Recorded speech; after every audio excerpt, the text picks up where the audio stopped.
Hola, yo soy Kenia Acevedo de la Gala Vázquez y mi compañera Carla Paola Rodríguez Mendoza. Y el día de hoy hablaremos sobre la política económica como intento de planificación de México del presidente Miguel Alemán Valdés. Manuel Ávila Camacho fue el primer presidente en promover el crecimiento económico y una estabilidad política, sentando las bases para un modelo de desarrollo industrial y para el llamado milagro mexicano, el cual consistiría en la época de desarrollo económico y crecimiento económico más alto en la historia del país, que sería continuado y potenciado por Miguel Alemán. Gracias a la Segunda Guerra Mundial, Camacho pudo negociar con Estados Unidos para exportar petróleo para la contribución de armas, lo que dio pauta a la industrialización del país y con ello poder satisfacer las necesidades internas de México por medio del modelo económico sustitución de importaciones. El sexenio de Miguel Alemán se caracterizó por la aplicación de medidas de política económica sin una planeación formal.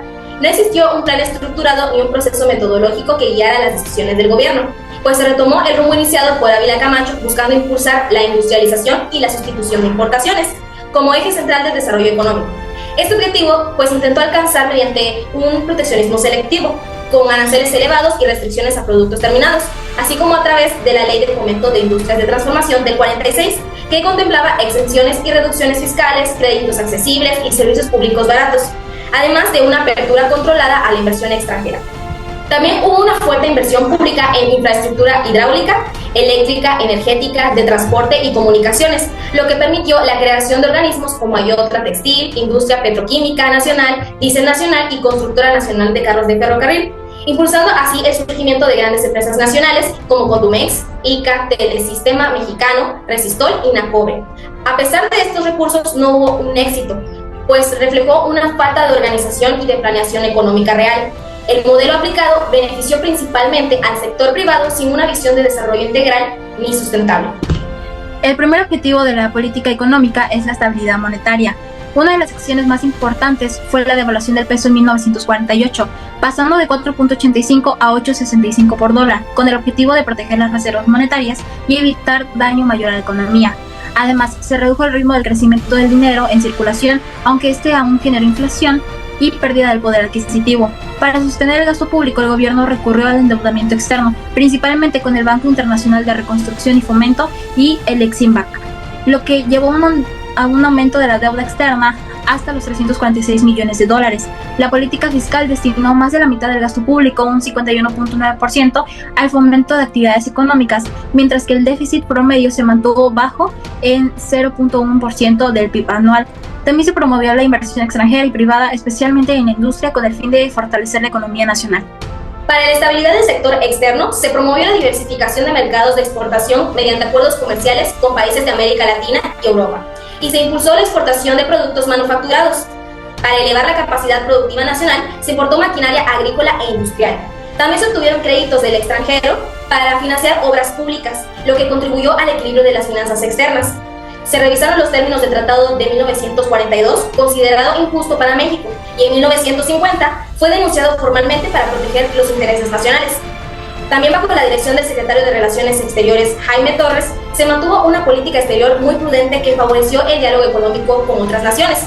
Además, se creó la Comisión Nacional de Lucha contra la Fiebre Aftosa para controlar esta enfermedad y proteger las exportaciones ganaderas. No obstante, el cierre de la frontera estadounidense al ganado mexicano provocó pérdidas millonarias por el sacrificio de miles de cabezas. A pesar de ello, se logró el reconocimiento del sistema sanitario mexicano, lo que permitió reactivar las exportaciones de carne, contribuyendo así a la estabilidad del sector externo.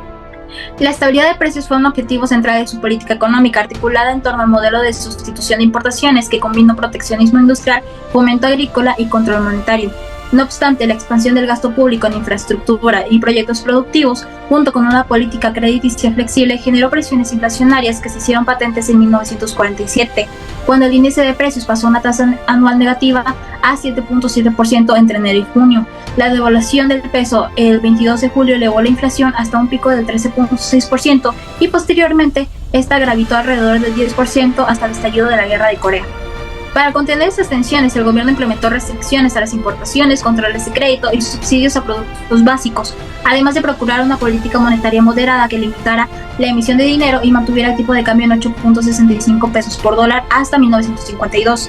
Este conjunto de medidas logró amortiguar los efectos de la inflación moderada, pero puso de manifiesto la tensión entre las ambiciones desarrollistas y los márgenes macroeconómicos disponibles. Analistas posteriores han señalado que las fases de estímulo seguidas de ajustes y de los shocks exógenos de la posguerra contribuyeron a desajustar la balanza de pagos y que la falta de coordinación entre una política fiscal expansiva y una disciplina monetaria rigurosa sentó las bases de la crisis cambiaria. La redistribución del ingreso hacia obreros y campesinos fue limitada.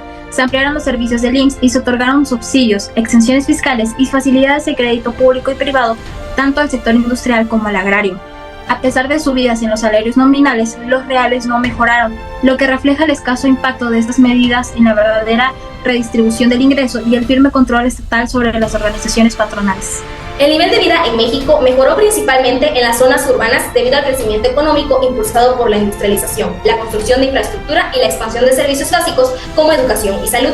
Se extendieron los servicios de salud pública y se crearon nuevas especialidades en el IMSS, mientras reformas al artículo 27 favorecieron la propiedad privada y programas de vivienda popular, con proyectos como Ciudad Satélite y los multifamiliares Juárez y Alemán, que atendieron la escasez habitacional. Además, la reforma al artículo 3 garantizó educación laica, gratuita y nacionalista, acompañado de campañas contra el analfabetismo y la construcción de escuelas, labores que la Dirección General de Enseñanza Normal materializó al formar y certificar a los maestros de las nuevas normales y primarias, diseñar planes de estudio y materiales didácticos, coordinar a la apertura de centros educativos en las zonas urbanas de mayor crecimiento. Asimismo, se crearon otras instituciones referentes a la educación, tales como el Instituto Nacional de Bellas Artes y Literatura, el Instituto Nacional de Pedagogía, el Conservatorio Nacional de Música, el Instituto Nacional de Investigación Científica y el Instituto Nacional de la Juventud Mexicana. Sin embargo, estas mejoras beneficiaron sobre todo a las clases medias y altas urbanas, profundizando la brecha social. Como quien dice, los ricos se volvieron más ricos y los pobres más pobres, dejando rezagadas a las zonas rurales. La nueva administración se enfrentaría con una gran diversidad de dificultades. La tasa de desempleo crecía constantemente, debido a la migración de trabajadores agrícolas a las grandes ciudades, así como por el retorno de trabajadores deportados de Estados Unidos. En 1946, el país vecino implementó una política de conversión de la industria bélica, lo que afectó las exportaciones mexicanas hacia ese mercado y redujo el ingreso de divisas extranjeras. Esto impactó negativamente en la economía mexicana, ya que las exportaciones disminuyeron y además miles de trabajadores temporales mexicanos que habían sido contratados durante la guerra regresaron a México, aumentando la oferta de la mano de obra. Este exceso de mano de obra, combinado con la caída de las exportaciones, generó un aumento del desempleo y subempleo, pues no hubo suficiente empleo formal disponible para todos los trabajadores que regresaron.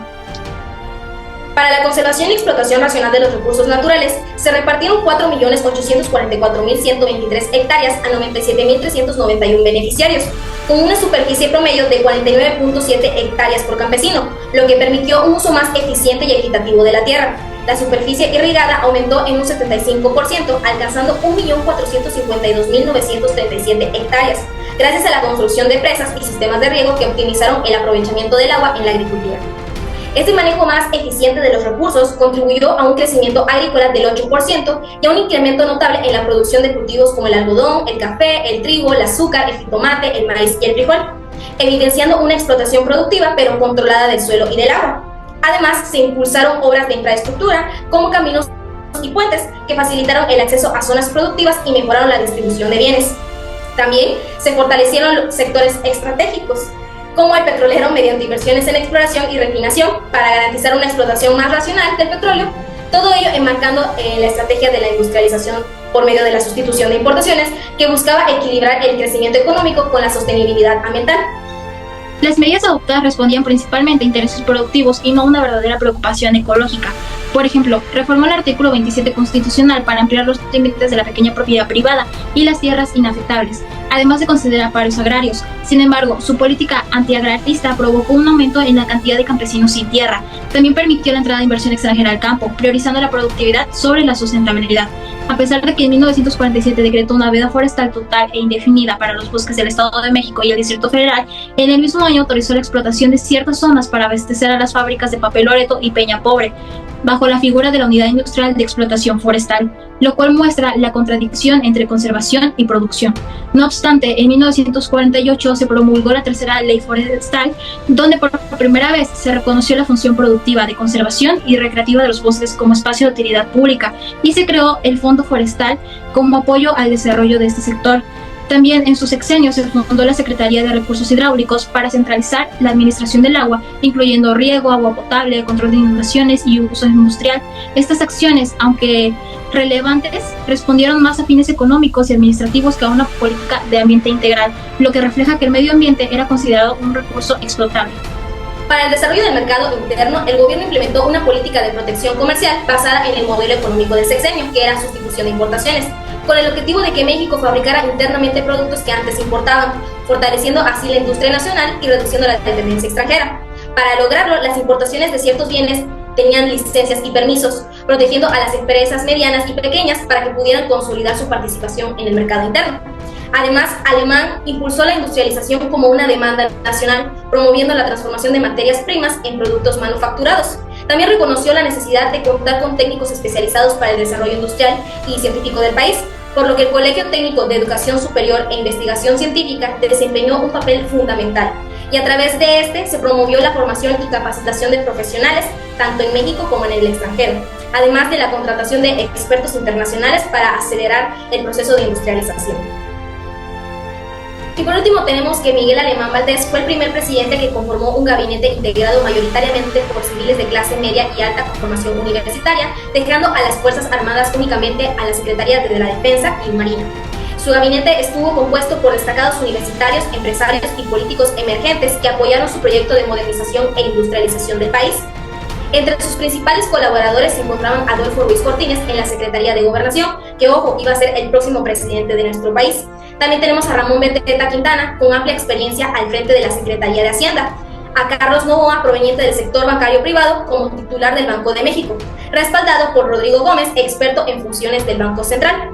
Entre otros pertenecientes al gabinete tenemos a Manuel Tello y Jaime Torres en Relaciones Exteriores, Gilberto Limón en Defensa Nacional, Alberto Pauling en Marina, Gustavo Vaz en Salubridad y Asistencia, Manuel Vidal y después Luis Sánchez en Educación Pública, Agustín García en Comunicaciones y Obras Públicas, Gilberto Flores en Agricultura y Ganadería y Manuel Ramírez Vázquez en Trabajo y Previsión Social. Bye.